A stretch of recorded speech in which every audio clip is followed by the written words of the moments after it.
Carta dirigida a los españoles americanos. Hermanos y compatriotas. La inmediación al cuarto siglo del establecimiento de nuestros antepasados en el Nuevo Mundo, es una ocurrencia sumamente notable, para que deje de interesar nuestra atención. El descubrimiento de una parte tan grande de la Tierra, es y será siempre, para el género humano, el acontecimiento más memorable de sus anales. Mas para nosotros que somos sus habitantes, y para nuestros descendientes, es un objeto de la más grande importancia. El Nuevo Mundo es nuestra patria, su historia es la nuestra, y en ella es que debemos examinar nuestra situación presente, para determinarnos, por ella, a tomar el partido necesario a la conservación de nuestros derechos propios, y de nuestros sucesores. Aunque nuestra historia de 3 siglos acá, relativamente a las causas y efectos más dignos de nuestra atención,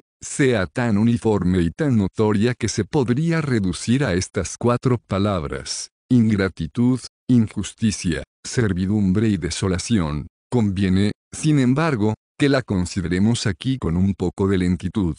Cuando nuestros antepasados se retiraron a una distancia inmensa de su país natal, renunciando no solamente el alimento, sino también a la protección civil que allí les pertenecía, y que no podía alcanzarles a tan grandes distancias, se expusieron, a costa propia, a procurarse una subsistencia nueva, con las fatigas más enormes, y con los más grandes peligros. El gran suceso que coronó los esfuerzos de los conquistadores de América, les daba, al parecer, un derecho, que aunque no era el más justo, era a lo menos mejor, que el que tenían los antiguos godos de España, para apropiarse el fruto de su valor y de sus trabajos. Pero la inclinación natural, a su país nativo, les condujo a hacerle el más generoso homenaje de sus inmensas adquisiciones, no pudiendo dudar que un servicio gratuito, tan importante, dejase de merecerles un reconocimiento proporcionado, según la costumbre de aquel siglo, de recompensar a los que habían contribuido a extender los dominios de la nación.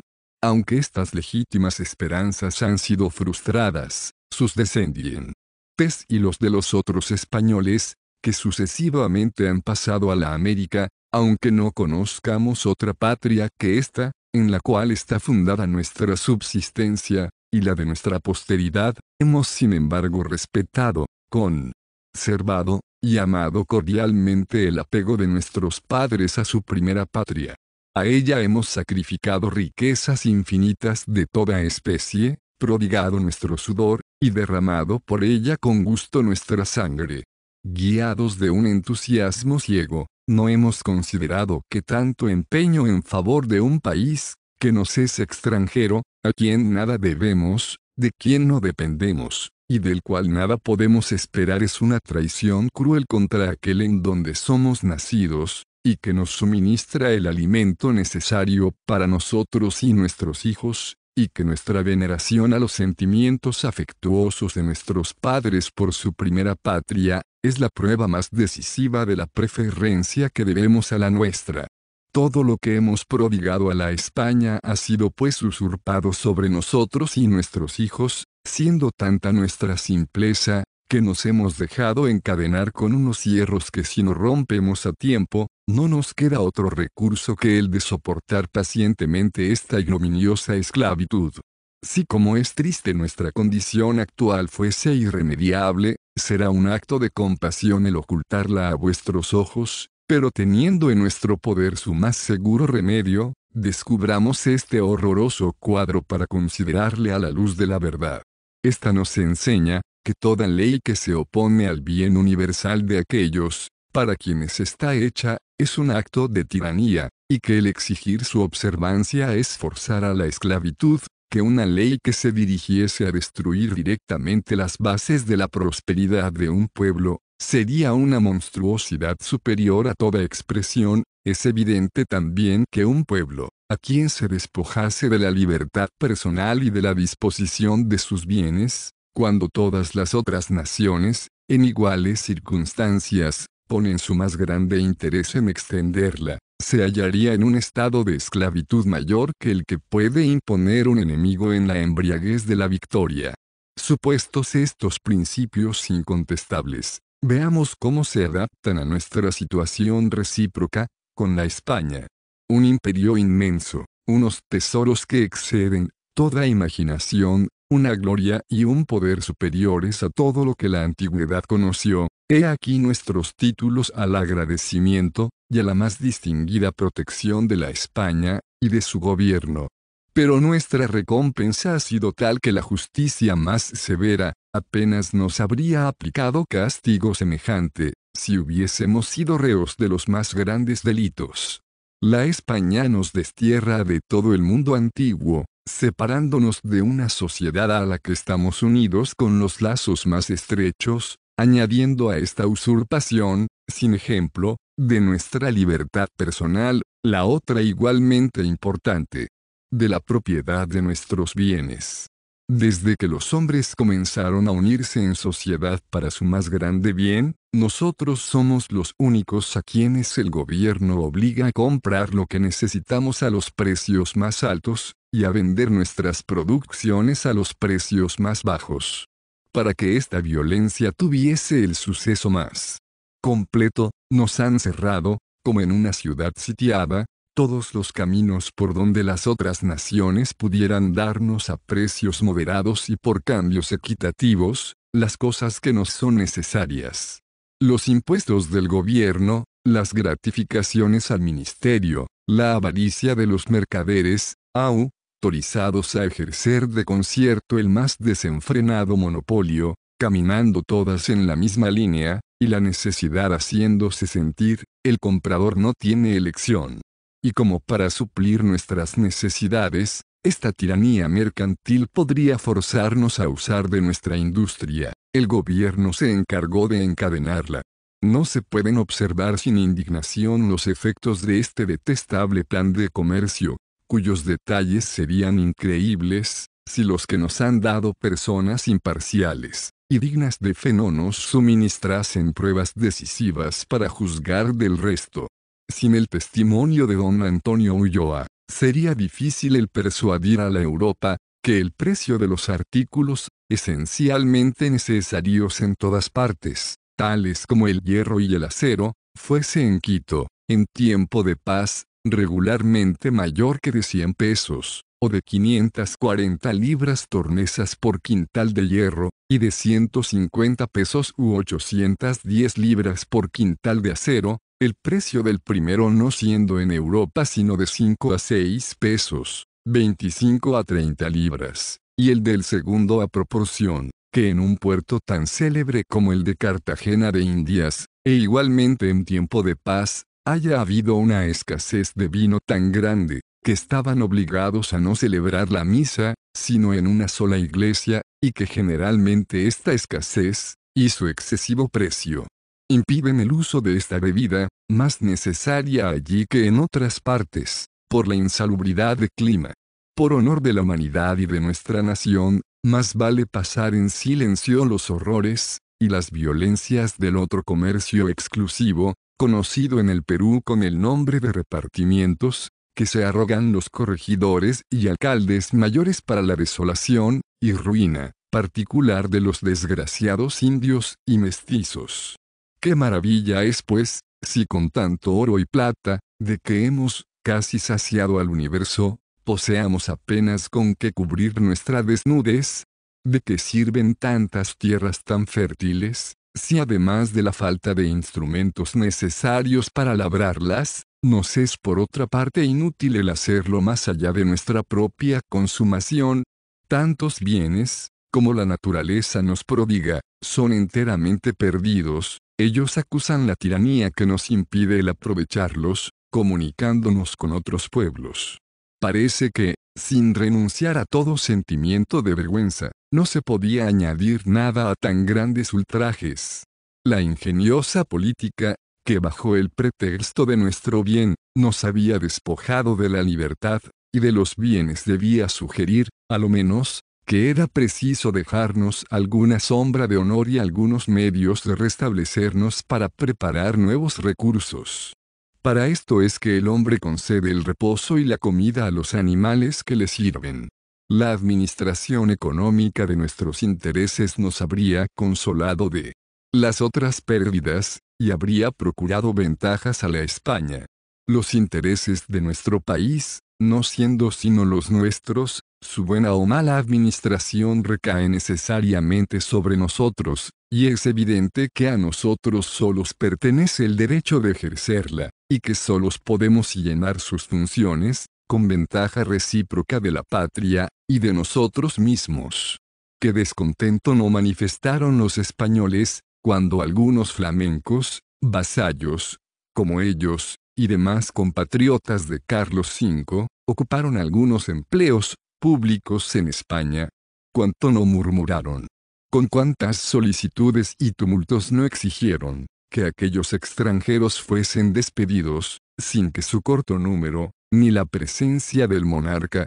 pudiesen calmar la inquietud general. El miedo de que el dinero de España pasase a otro país, aunque perteneciente a la misma monarquía, fue el motivo que hizo insistir a los españoles con más calor en su demanda. ¿Qué diferencia no hay entre aquella situación momentánea de los españoles y la nuestra de 3 siglos acá? Privados de todas las ventajas del gobierno, no hemos experimentado de su parte, sino los más horribles desórdenes y los más graves vicios. Sin esperanza de obtener jamás ni una protección inmediata, ni una pronta justicia a la distancia de 2 a 3 mil leguas, sin recursos para reclamarla, hemos sido entregados al orgullo, a la injusticia, a la rapacidad de los ministros, tan avaros, por lo menos, como los favoritos de Carlos V. Implacables para con unas gentes que no conocen y, que miran como extranjeras,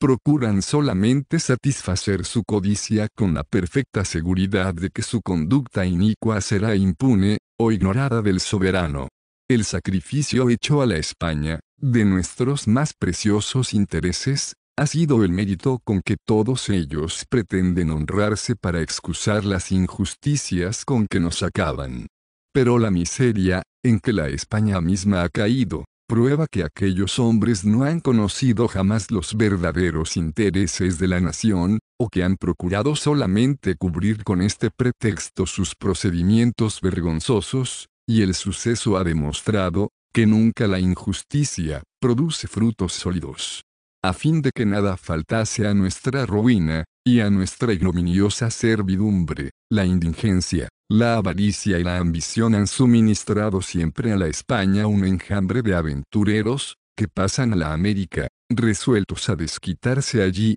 con nuestra sustancia, de lo que han pagado para obtener sus empleos. La manera de indemnizarse de la ausencia de su patria, de sus penas, y de sus peligros es haciéndonos todos los males posibles, renovando todos los días aquellas escenas de horrores que hicieron desaparecer pueblos enteros, cuyo único delito fue su flaqueza, convierten el resplandor de la más grande conquista, en una mancha ignominiosa para el nombre español. Así es que, después de satisfacer al robo, paliado con el nombre de comercio, a las exacciones del gobierno, en pago de sus insignes beneficios, y a los ricos salarios de la multitud innumerable de extranjeros, que bajo diferentes denominaciones en España y América, se hartan fastuosamente de nuestros bienes, lo que nos queda es el objeto continuo de las acechanzas de tantos orgullosos tiranos,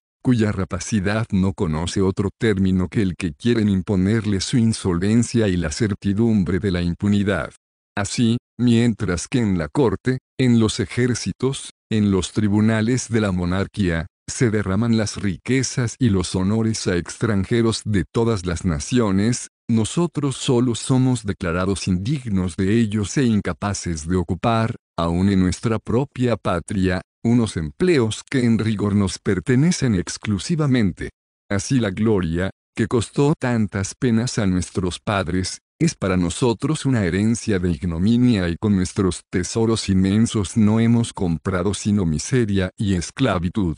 Si corremos nuestra desventurada patria de un cabo al otro, hallaremos donde quiera la misma desolación, una avaricia tan desmesurada como insaciable, dondequiera el mismo tráfico abominable de injusticia y de inhumanidad, de parte de las sanguijuelas empleadas por el gobierno para nuestra opresión. Consultemos nuestros anales de 3 siglos y allí veremos la ingratitud y la injusticia de la corte de España, su infidelidad en cumplir sus contratos, primero con el Gran Colón y después con los otros conquistadores que le dieron el imperio del Nuevo Mundo, bajo condiciones solemnemente estipuladas. Veremos la posteridad de aquellos hombres generosos abatida con el desprecio, y manchada con el odio que les ha calumniado, perseguido, y arruinado. Como algunas simples particularidades podrían hacer dudar de este espíritu persecutor, que en todo tiempo se ha señalado contra los españoles americanos, led solamente lo que el verídico Inca Garcilaso de la Vega escribe en el segundo tomo de sus comentarios, libro 7, capítulo 17. Cuando el virrey don Francisco de Toledo, aquel hipócrita feroz, determinó hacer perecer al único heredero directo del imperio del Perú, para asegurar a la España la posesión de aquel desgraciado país, en el proceso que se instauró contra el joven e inocente Inca Tupac Amaru, entre los falsos crímenes con que este príncipe fue cargado, se acusa, dice Garcilaso, a los que han nacido en el país de madres indias y padres españoles conquistadores de aquel imperio. Se alegaba de que habían secretamente convenido con Tupac Amaru, y los otros incas, de excitar una rebelión en el reino, para favorecer el descontento de los que eran nacidos de la sangre real de los incas, o cuyas madres eran hijas, sobrinas, o primas hermanas de la familia de los incas, y los padres españoles y de los primeros conquistadores que habían adquirido tanta reputación, que estos estaban tan poco atendidos, que ni el derecho natural de las madres, ni los grandes servicios y méritos de los padres, les procuraban la menor ventaja, sino que todo era distribuido entre parientes y amigos de los gobernadores, quedando aquellos expuestos a morir de hambre, si no querían vivir de limosna, o hacerse salteadores de caminos, y acabar en una horca. Estas acusaciones siendo hechas contra los hijos de los españoles, nacidos de mujeres indias, estos fueron cogidos, y todos los que eran de edad de 20 años y más, capaces de llevar armas, y que vivían entonces en el Cusco, fueron aprisionados. Algunos de ellos fueron puestos al tormento para forzarlos a confesar aquello de que no había pruebas ni indicios. En medio de estos furores y procedimientos tiránicos, una india, cuyo hijo estaba condenado a la cuestión, vino a la prisión y, elevando su voz, dijo: «Hijo mío, pues que se te ha condenado a la tortura, súfrela valerosamente como hombre de honor, no acuses a ninguno falsamente, y Dios te dará fuerzas para sufrirla. Él te recompensará de los peligros y penas que tu padre y sus compañeros han sufrido para hacer este país cristiano, y hacer entrar a sus habitantes en el seno de la Iglesia». Esta exhortación magnánima, proferida con toda la vehemencia de que aquella madre era capaz, hizo la más grande impresión sobre el espíritu del virrey, y le apartó de su designio de hacer morir a aquellos desdichados. Sin embargo, no fueron absueltos, sino que se les condenó a una muerte más lenta, desterrándolos a diversas partes del Nuevo Mundo. Algunos fueron también enviados a España. Tales eran los primeros frutos que la posteridad de los descubridores del Nuevo Mundo recibía de la gratitud española,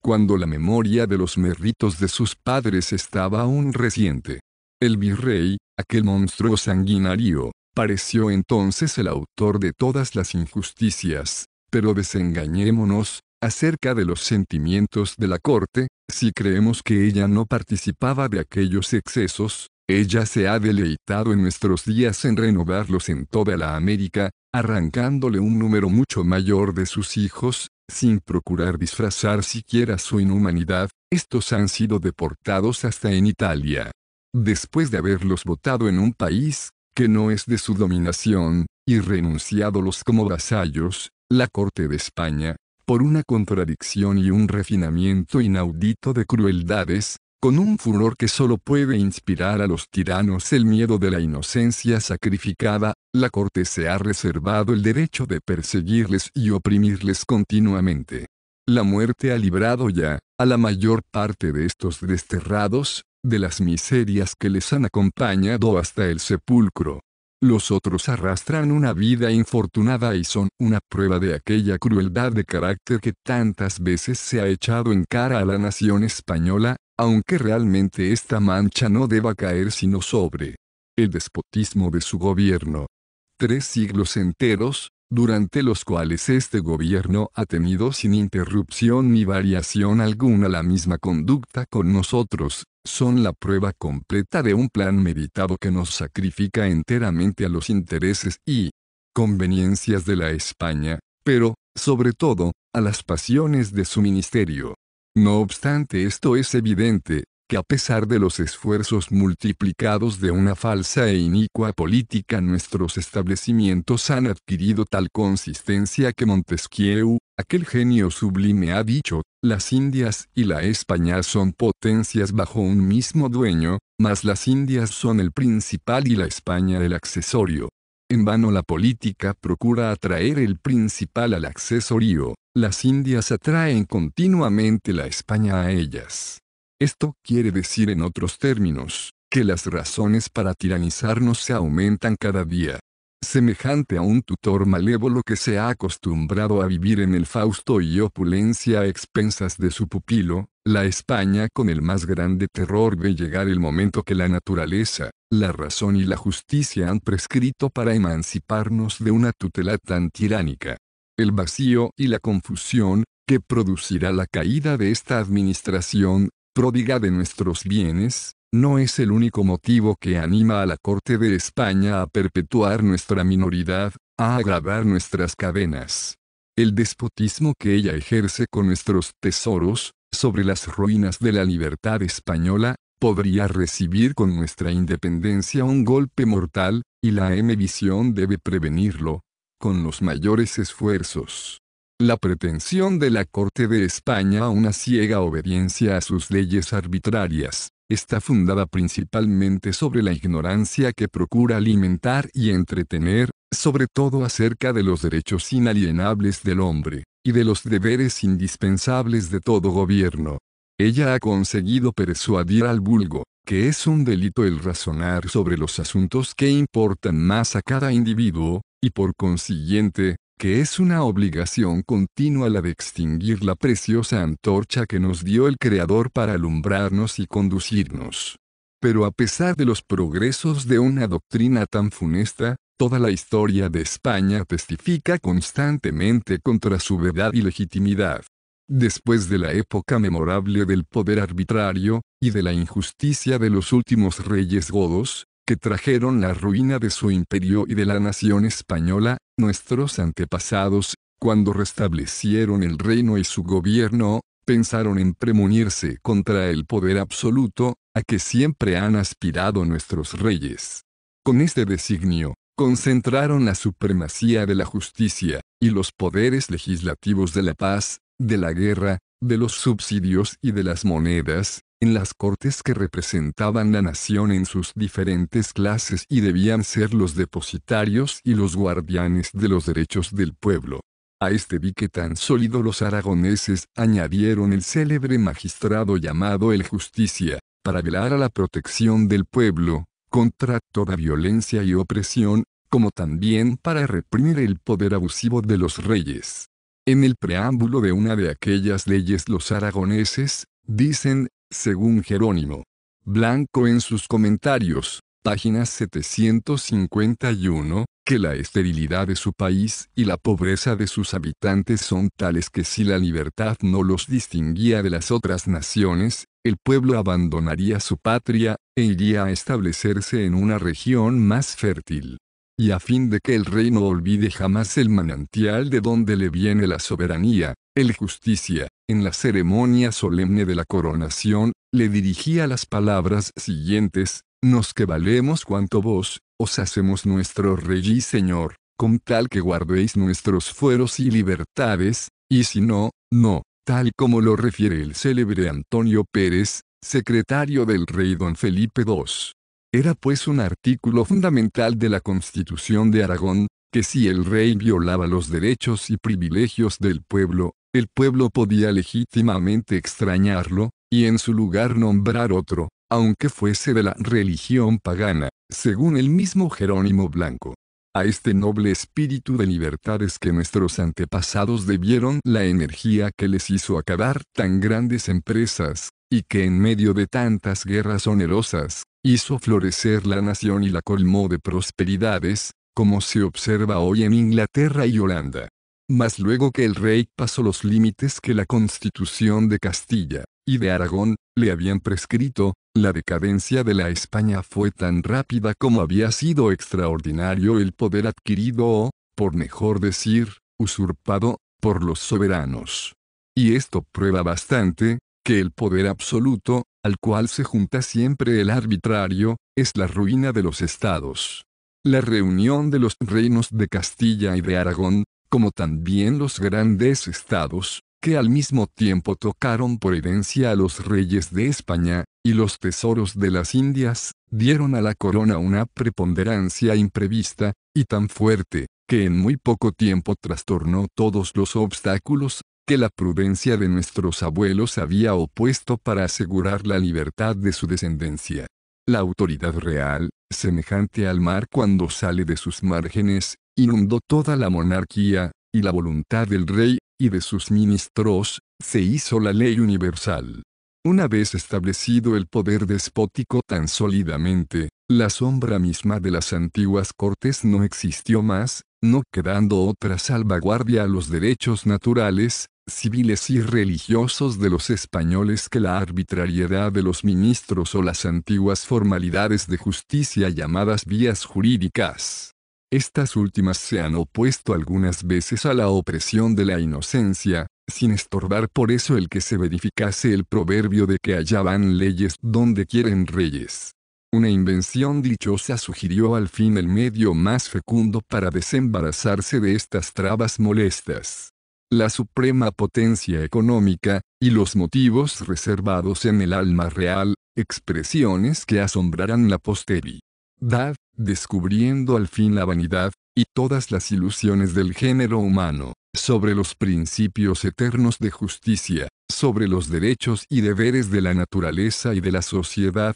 han desplegado de un golpe su irresistible eficacia sobre más de 5.000 ciudadanos españoles. Observad que estos ciudadanos estaban unidos en cuerpo, que a sus derechos de sociedad, en calidad de miembros de la nación, unían el honor de la estimación pública merecida por unos servicios tan útiles como importantes. Omitiendo las reflexiones que nacen de todas las circunstancias de una ejecución tan extraña, y dejando aparte las desgraciadas víctimas de aquel bárbaro atentado, considerémosle solamente con respecto a toda la nación española. La conservación de los derechos naturales y, sobre todo, de la libertad y seguridad de las personas y haciendas, es incontestablemente la piedra fundamental de toda sociedad humana, de cualquiera manera que esté combinada. Es pues una obligación indispensable de toda sociedad, o del gobierno que la representa,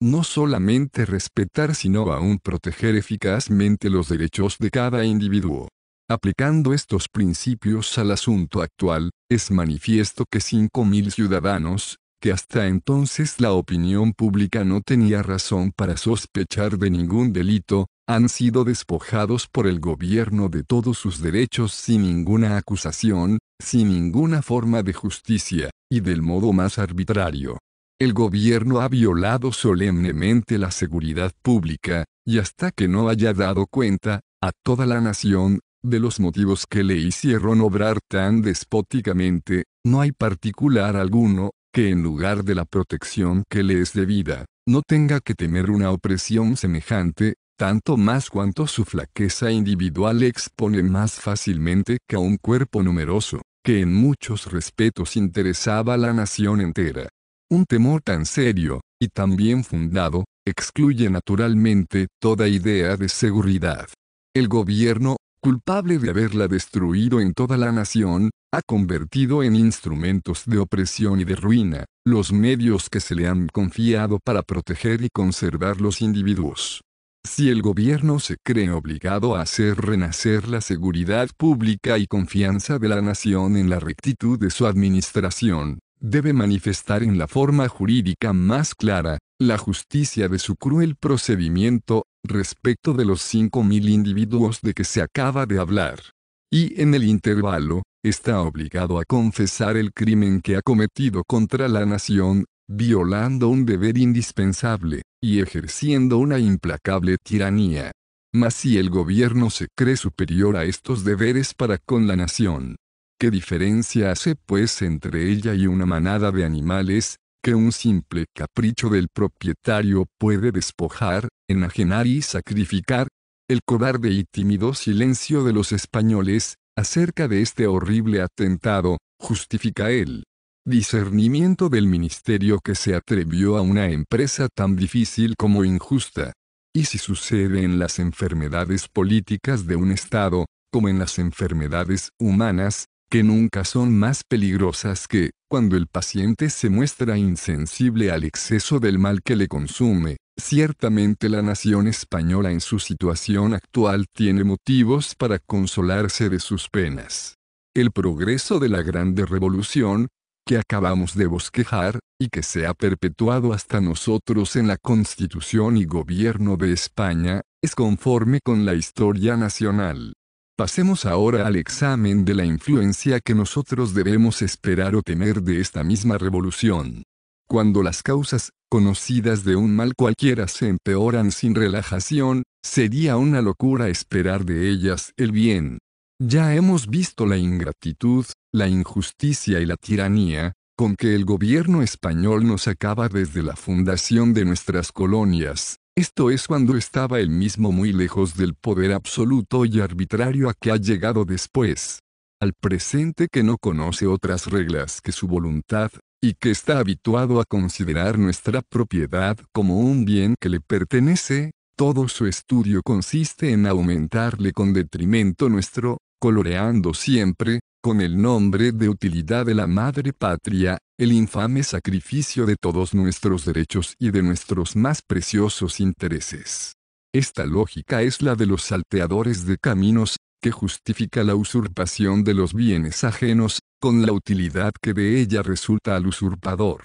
La expulsión y la ruina de los jesuitas no tuvieron, según toda apariencia, otros motivos que la fama de sus riquezas. Mas estas hallándose agotadas, el gobierno, sin compasión a la desastrada situación a que nos había reducido, quiso aún agravarla con nuevos impuestos, particularmente en la América Meridional, en donde en 1780 costaron tanta sangre al Perú. Gemiríamos aún bajo esta nueva presión, si las primeras chispas de una indignación, sobrado tiempo reprimida, no hubieran forzado a nuestros tiranos a desistirse de sus extorsiones. Generosos americanos del nuevo reino de Granada, si la América española os debe el noble ejemplo de la intrepidez que conviene oponer a la tiranía, y el resplandor que acompaña a su gloria, será en los fastos de la humanidad que se verá grabado con caracteres inmortales, que vuestras armas protegieron a los pobres indios, nuestros compatriotas, y que vuestros diputados estipularon por sus intereses con igual suceso que por los vuestros. Pueda vuestra conducta magnánima servir de lección útil a todo el género humano. El ministerio está muy lejos de renunciar a sus proyectos de engullir el resto miserable de nuestros bienes, mas, desconcertado con la resistencia inesperada, que encontró en Zipaquirá, ha variado de método para llegar al mismo fin, adoptando, cuando menos se esperaba, un sistema contrario al que su desconfiada política había invariablemente observado, ha resuelto dar armas a los españoles americanos, e instruirles en la disciplina militar. Espera, sin duda, obtener de las tropas regladas americanas el mismo auxilio, que haya en España de las bayonetas, para hacerse obedecer. Mas, gracias al cielo, la depravación de los principios de humanidad y de moral no ha llegado al colmo entre nosotros. Nunca seremos los bárbaros instrumentos de la tiranía, y antes de mancharnos con la menor gota de la sangre de nuestros hermanos inocentes, derramaremos toda la nuestra por la defensa de nuestros derechos y de nuestros intereses comunes. Una marina, poderosa, pronto a traernos todos los horrores de la destrucción, es el otro medio que nuestra resistencia pasada ha sugerido a la tiranía. Este apoyo es necesario al gobierno para la conservación de las Indias. El decreto de 8 de julio de 1787 ordena que las rentas de las Indias, la del tabaco exceptuada, preparen los fondos suficientes para pagar la mitad, o el tercio de los enormes gastos que exige la Marina Real. Nuestros establecimientos en el continente del Nuevo Mundo,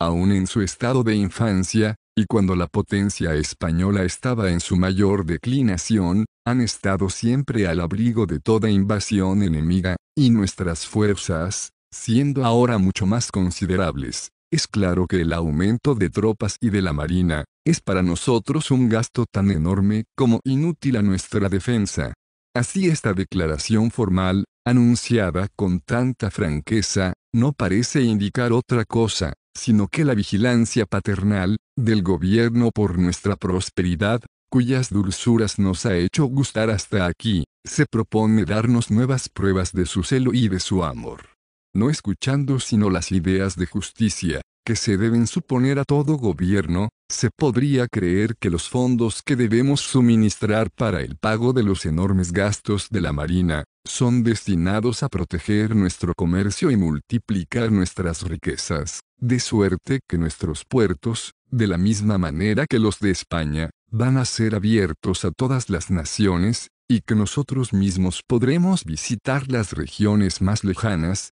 para vender y comprar allí de la primera mano. Entonces nuestros tesoros no saldrán más, como torrentes, para nunca volver, sino que, circulando entre nosotros se aumentarán incesantemente con la industria. Tanto más podríamos entregarnos a estas bellas esperanzas, cuanto son más conformes al sistema de unión e igualdad, cuyo establecimiento, entre nosotros, y los españoles de Europa, desea el gobierno en su decreto real. Qué vasto campo va, pues, a abrirse para obtener en la corte, en los ejércitos, y en los tribunales de la monarquía los honores y riquezas que tan constantemente se nos ha rehusado. Los españoles europeos, habiendo tenido hasta aquí la posesión exclusiva de todas estas ventajas, es bien justo pues que el gobierno, para establecer esta perfecta igualdad, empiece a ponerlos en el mismo pie en que nosotros hemos estado tan largo tiempo.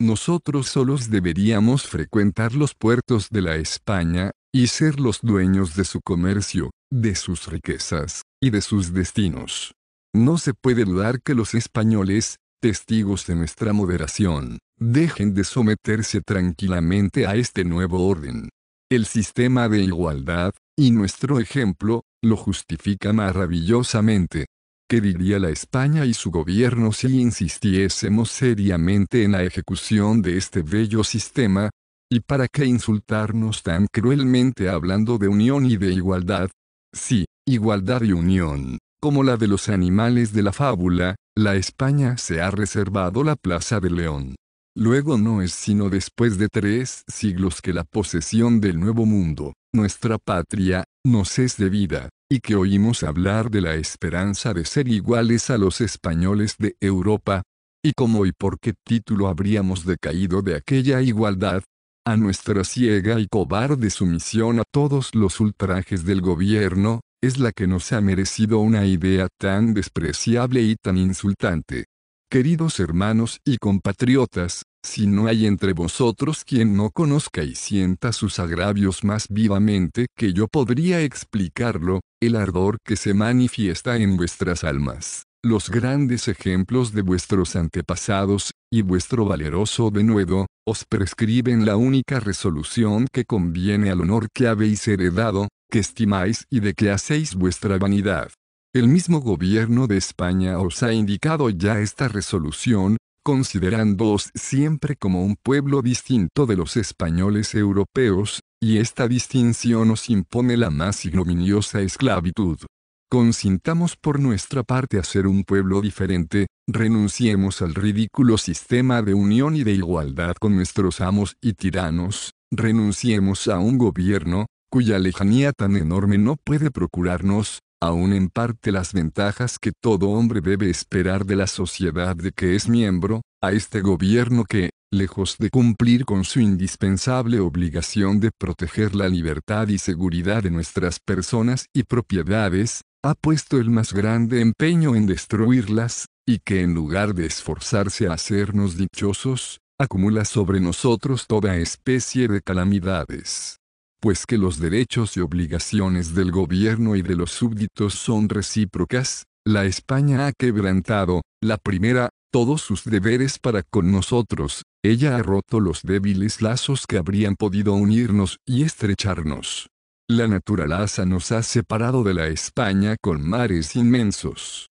Un hijo que se hallaría a semejante distancia de su padre sería sin duda un insensato, si en la conducta de sus más pequeños intereses esperase siempre la resolución de su padre. El hijo está emancipado por el derecho natural, y en igual caso, un pueblo numeroso, que en nada depende de otro pueblo, de quien no tiene la menor necesidad, deberá estar sujeto como un vil esclavo. La distancia de los lugares, que por sí misma, proclama nuestra independencia natural, es menor aún que la de nuestros intereses. Tenemos esencialmente necesidad de un gobierno que esté en medio de nosotros para la distribución de sus beneficios, objeto de la unión social. Depender de un gobierno distante 2 o 3.000 leguas, es lo mismo que renunciar a su utilidad, y este es el interés de la Corte de España, que no aspira a darnos leyes, a dominar nuestro comercio, nuestra industria, nuestros bienes y nuestras personas, sino para sacrificarlas a su ambición, a su orgullo y a su avaricia. En fin, bajo cualquier aspecto que sea mirada nuestra dependencia de la España, se verá que todos nuestros deberes nos obligan a terminarla. Debemos hacerlo por gratitud a nuestros mayores, que no prodigaron su sangre y sus sudores, para que el teatro de su gloria o de sus trabajos, se convirtiese en el de nuestra miserable esclavitud. Debémoslo a nosotros mismos por la obligación indispensable de conservar los derechos naturales, recibidos de nuestro Creador, derechos preciosos que no somos dueños de enajenar, y que no pueden sernos quitados sin injusticia, bajo cualquier pretexto que sea. El hombre puede renunciar a su razón o puede ésta serle arrancada por fuerza. La libertad personal no le pertenece menos esencialmente que la razón. El libre uso de estos mismos derechos, es la herencia inestimable que debemos dejar a nuestra posteridad. Sería una blasfemia el imaginar, que el supremo bienhechor de los hombres haya permitido el descubrimiento del nuevo mundo, para que un corto número de pícaros imbéciles fuesen siempre dueños de desolarle, y de tener el placer atroz de despojar a millones de hombres, que no les han dado el menor motivo de queja, de los derechos esenciales recibidos de su mano divina. El imaginar que su sabiduría eterna quisiera privar, al resto del género humano, de las inmensas ventajas que en el orden natural debía procurarles un evento tan grande, y condenarle a desear que el nuevo mundo hubiese quedado desconocido para siempre. Esta blasfemia está sin embargo puesta en práctica por el derecho que la España se arroga sobre la América, y la malicia humana ha pervertido el orden natural de las misericordias del Señor, sin hablar de la justicia debida a nuestros intereses particulares para la defensa de la patria. Nosotros estamos obligados a llenar, con todas nuestras fuerzas, las esperanzas de que hasta aquí el género humano ha estado privado. Descubramos otra vez de nuevo la América para todos nuestros hermanos, los habitantes de este globo, de donde la ingratitud, la injusticia y la avaricia más insensata nos han desterrado. La recompensa no será menor para nosotros que para ellos. Las diversas regiones de la Europa, a las cuales la corona de España ha estado obligada a renunciar, tales como el Reino de Portugal, colocado en el recinto mismo de la España, y la célebre República de las Provincias Unidas, que sacudieron su yugo de hierro, nos enseñan que un continente infinitamente más grande que la España, más rico, más poderoso, más poblado, no debe depender de aquel reino, cuando se halla tan remoto, y menos aún, cuando está reducido a la más dura servidumbre. El valor con que las colonias inglesas de la América han combatido por la libertad, de que ahora gozan gloriosamente, cubre de vergüenza nuestra indolencia. Nosotros les hemos cedido la palma, con que han coronado, las primeras, al nuevo mundo de una soberanía independiente. Agregad el empeño de las Cortes de España y Francia en sostener la causa de los ingleses americanos. Aquel valor acusa nuestra insensibilidad. Que sea ahora el estímulo de nuestro honor, provocado con ultrajes que han durado 300 años. No hay ya pretexto para excusar nuestra apatía si sufrimos más largo tiempo las vejaciones que nos destruyen, se dirá con razón que nuestra cobardía las merece. Nuestros descendientes no llenarán de imprecaciones amargas, cuando mordiendo el freno de la esclavitud que habrán heredado, se acordaren del momento en que para ser libres no era menester sino el quererlo. Este momento ha llegado, acojámosle con todos los sentimientos de una preciosa gratitud, y por pocos esfuerzos que hagamos, la sabia libertad, don precioso del cielo, acompañada de todas las virtudes, y seguida de la prosperidad, comenzará su reino en el nuevo mundo, y la tiranía será inmediatamente exterminada. Animados de un motivo tan grande y tan justo, podemos con confianza dirigirnos al principio eterno del orden y de la justicia, implorar en nuestras humildes oraciones su divina asistencia, y con la esperanza de ser oídos consolarnos de antemano de nuestras desgracias. Este glorioso triunfo será completo y costará poco a la humanidad. La flaqueza del único enemigo, interesado en oponerse a ella, no le permite emplear la fuerza abierta sin acelerar su ruina total. Su principal apoyo está en las riquezas que nosotros le damos, que éstas le sean rehusadas, que ellas sirvan a nuestra defensa y entonces su rabia es impotente. Nuestra causa, por otra parte, es tan justa, tan favorable al género humano, que no es posible hallar entre las otras naciones ninguna que se cargue de la infamia de combatirnos o que renunciando a sus intereses personales, ose contradecir los deseos generales en favor de nuestra libertad. El español sabio y virtuoso, que gime en silencio de la opresión de su patria, aplaudirá en su corazón nuestra empresa. Se verá renacer la gloria nacional en un imperio inmenso, convertido en asilo seguro para todos los españoles, que además de la hospitalidad fraternal que siempre han hallado allí, podrán respirar libremente bajo las leyes de la razón y de la justicia. Plugiese a Dios que este día, el más dichoso que habrá amanecido jamás, no digo, para la América, sino para el mundo entero, plugiese a Dios que llegue sin dilación. Cuando a los horrores de la opresión, y de la crueldad, suceda el reino de la razón, de la justicia, de la humanidad, cuando el temor, las angustias, y los gemidos de 18 millones de hombres hagan lugar a la confianza mutua, a la más franca satisfacción, y al goce más puro de los beneficios del Creador, cuyo nombre no se emplee más en disfrazar el robo, el fraude, y la ferocidad, cuando sean echados por tierra los odiosos obstáculos que el egoísmo más insensato opone al bienestar de todo el género humano, sacrificando sus verdaderos intereses al placer bárbaro de impedir el bien ajeno, qué agradable y sensible espectáculo presentarán las costas de la América, cubiertas de hombres de todas las naciones, cambiando las producciones de sus países por las nuestras. ¿Cuántos, huyendo de la opresión, o de la miseria, vendrán a enriquecernos, con su industria, con sus conocimientos y a reparar nuestra población debilitada? De esta manera la América reunirá las extremidades de la tierra, y sus habitantes serán atados por el interés común de una sola grande familia de hermanos. Juan Pablo Vizcardo y Guzmán. Año 1801.